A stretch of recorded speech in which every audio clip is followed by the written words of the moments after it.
ऐसा लग रहा है कि 2019 का मैनिफेस्टो का थोड़ा सा रिपीट टेलीकास्ट है, क्योंकि वो सफल नहीं हो पाया था। 2019 में मोदी सरकार वापस आ गई थी, जनता ने आपके मैनिफेस्टो को रिजेक्ट किया। अच्छा, एक बात बताइए, हम कह रहे हैं कि ये न्याय का पत्र है, तो न्याय पत्र अगर सफल नहीं होगा तो इसका कॉन्ट्रेरी क्या है, मतलब अन्याय जीतेगा।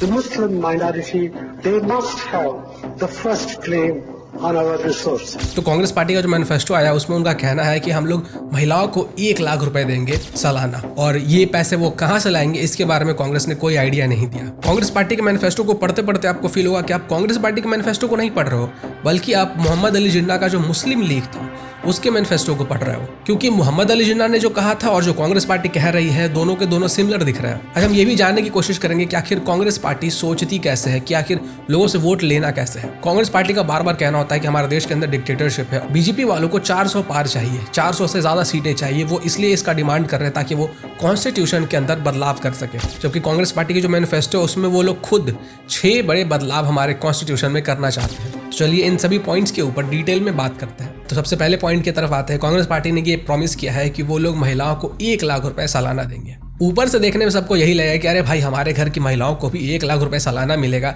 अच्छा खासा अमाउंट हर महीने मिलने वाला है, कम से कम पॉकेट खर्च तो बढ़िया से निकल ही जाएगा। लेकिन चीज़ों को अगर ढंग से एनालाइज किया जाए तो पता चलता है कि ये जो पैसे बांटे जाएंगे फ्रीबीज के तौर पे, रेवड़ी कल्चर के तौर पे, तो इन पैसों का जो टोटल आंकड़ा है वो बहुत ज्यादा बड़ा होता है। हमारे देश का जो टोटल बजट है उसके 50% के आसपास पहुंचता है। अब सोच कर देखिए कि हमारे देश के बजट का 50% हिस्सा ऐसे ही फ्रीबीज में बांट दिया जाएगा तो देश का क्या हाल होगा। वो पैसे आखिर लाए कहाँ से जाएंगे? अगर ऐसा सचमुच में हो गया तो जो हमारा देश है वो कहाँ से कहाँ पहुंच जाएगा। इसके कारण होगा ये कि जो लेबर कॉस्ट है वो बढ़ जाएगा।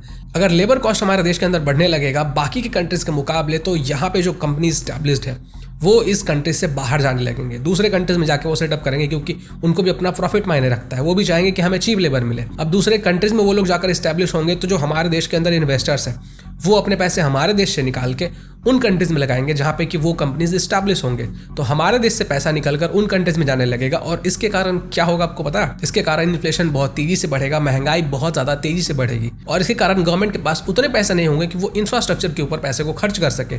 और इसके लिए गवर्नमेंट को क्या करना होगा? इसके लिए गवर्नमेंट कर्ज लेगी।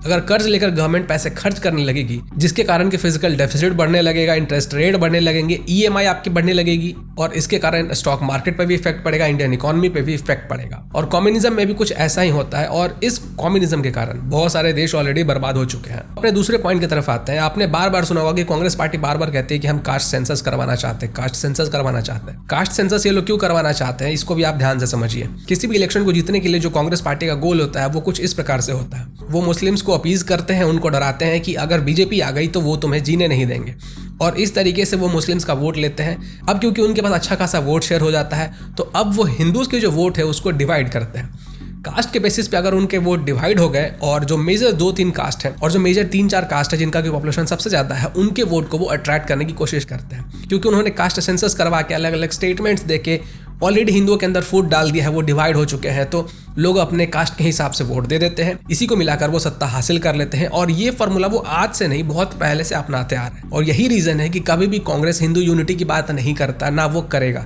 क्योंकि ऐसा करेगा तो जो वोट होगा हिंदुओं का वो एकजुट हो जाएगा। तो यही कांग्रेस पार्टी का एकदम सिंपल फॉर्मूला रहा है। एक तरफ से मुस्लिम से वोट लो, हिंदूज को अलग अलग कास्ट में डिवाइड करो, और उनका कुछ पार्ट वोट इधर से लो, इधर से मुस्लिम से लो, जोड़कर सत्ता हासिल कर लो। अब ये जो मैंने अभी आपको समझाया, इनका जो मैनिफेस्टो है उसको देख के आपको और समझ में आ जाएगा। अब जब हमारा देश आज़ाद होने वाला था तो मोहम्मद अली जिन्ना ने मुस्लिम लीग की तरफ से पाकिस्तान की डिमांड की थी। तो ये जो मुस्लिम लीग है इन्होंने 1936 में अपना मैनिफेस्टो जारी किया था। अब कांग्रेस के मैनिफेस्टो को और मुस्लिम लीग के इस मैनिफेस्टो को आप साइड बाय साइड देखिए कि इसमें है क्या। मुस्लिम लीग का जो मैनिफेस्टो उसमें लिखा है कि Muslim League will protect the sharia personal laws of Muslims. Congress के मैनिफेस्टो में भी है कि Congress will ensure minorities have personal laws. तो मुस्लिम लीग ने प्रॉमिस किया था कि हम शरिया लॉ लाएंगे और मुस्लिम्स का अपना पर्सनल लॉ होगा, और सेम चीज कांग्रेस पार्टी भी कर रही है। मुस्लिम लीग का कहना था कि जो बहुसंख्यक समाज है यानी कि जो हिंदूज हैं उनका जो दबदबा है सोसाइटी के अंदर उसके खिलाफ हम लोग लड़ाई लड़ेंगे। सेम चीज कांग्रेस का भी कहना है, यानी कि हमारे देश के अंदर हमारा कंट्रोल नहीं होगा बल्कि मुस्लिम्स का कंट्रोल होगा। मुस्लिम लीग ने कहा था कि हम लोग स्पेशल स्कॉलरशिप और जॉब्स के लिए फाइट करेंगे जो कि मुस्लिम्स के लिए होगा, और कांग्रेस पार्टी का भी यही कहना है, we will ensure scholarships for Muslim students to study abroad. मतलब कि जो हमारे पैसे होंगे जो हम सभी लोग टैक्स के रूप में पे करेंगे, उन पैसों का इस्तेमाल किया जाएगा, मुस्लिम्स को दिया जाएगा ताकि वो लोग अपनी पढ़ाई कंप्लीट कर सके अब्रॉड में, विदेश में। अब वो वहाँ पे क्या पढ़ाई करेंगे, वहाँ से क्या पढ़ाई करके आएंगे, हमारे देश में आएंगे, हमारे देश में आकर वो क्या करेंगे, ये मैं आपके ऊपर छोड़ता हूँ, आप बताइए। एक तो हमारे ही मंदिरों से पैसा लिया जाता है लोगों में बांटने के लिए, ऊपर से हमारे टैक्स के पैसे लिए जाएंगे सिर्फ एक खास रिलीजन को अपीज करने के लिए, उनके फायदे के लिए। मतलब कि एक हिंदू व्यक्ति खून पसीने की कमाई अपना इकट्ठा करेगा और उस पैसे पे जो टैक्स बनेंगे वो दिए जाएंगे मुस्लिम्स को कि तुम जाओ विदेश में और वहाँ पे पढ़ाई करो। मैं डॉक्टर मनमोहन सिंह जी की बहुत रिस्पेक्ट करता हूँ, लेकिन मैं चाहता हूँ कि आप उनका ये स्पीच सुने। We will have to devise innovative plans to ensure that minorities, particularly the Muslim minority, are empowered to share equitably in the fruits of development.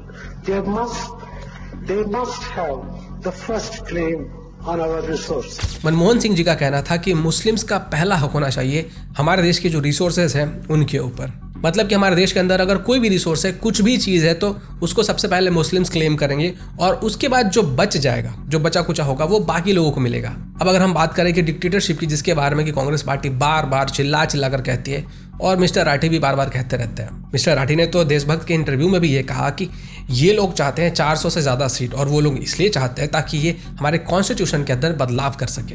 अब कांग्रेस पार्टी का जो मैनिफेस्टो है उसके हिसाब से ये लोग खुद हमारे देश के कॉन्स्टिट्यूशन में 6 बड़े चेंजेस करना चाहते हैं। यहाँ तक कि Congress party supreme court of India को भी स्प्लिट करना चाहती है, 2 भाग में, 2 हिस्सों में तोड़ना चाहती है। ये लोग अपने मैनिफेस्टो के अंदर बात करते हैं कि हम गरीबी हटाएंगे। भाई गरीबी तुम तो इतने सालों से हटा रहे थे, 60-70 सालों से तुम देश को रूल कर रहे थे, इतने सालों में तुम गरीबी नहीं हटा पाए। इनके पार्टी के सपोर्टर्स दूसरों को जुमलेबाज बोलते हैं, जबकि इनकी पार्टी खुद जुमलेबाज है। तो एक तरफ ये लोग हमारे देश के अंदर फ्रीबीज देने की बात करते हैं और इन फ्रीबीज के लिए जो पैसा आएगा वो आएगा कहाँ से ये नहीं बताते हैं। उसके साथ साथ ये लोग खुद हमारे कॉन्स्टिट्यूशन के अंदर बदलाव करने की बात कहते हैं और दूसरे पार्टी को कहते हैं कि ये लोग डिक्टेटरशिप कर रहे हैं, ये लोग कॉन्स्टिट्यूशन के अंदर बदलाव करेंगे, संविधान बदलना चाहते हैं। एक तरफ ये लोग हमारे जो रिसोर्सेज है उसको मुस्लिम्स को देना चाहते हैं, पहला हक मुस्लिम्स को देना चाहते हैं, हमारे पैसे मुस्लिम्स को देना चाहते हैं, हमारे देश के अंदर सड़िया लाना चाहते हैं। ये लोग तो मणिपुर के गवर्नमेंट को भी डिसमिस करना चाहते हैं। मणिपुर के लोगों ने वोट देकर इलेक्ट किया है अपने चीफ मिनिस्टर को, और ये चाहते हैं कि एक डेमोक्रेटिक इलेक्टेड चीफ मिनिस्टर को भी ये लोग हटा दें,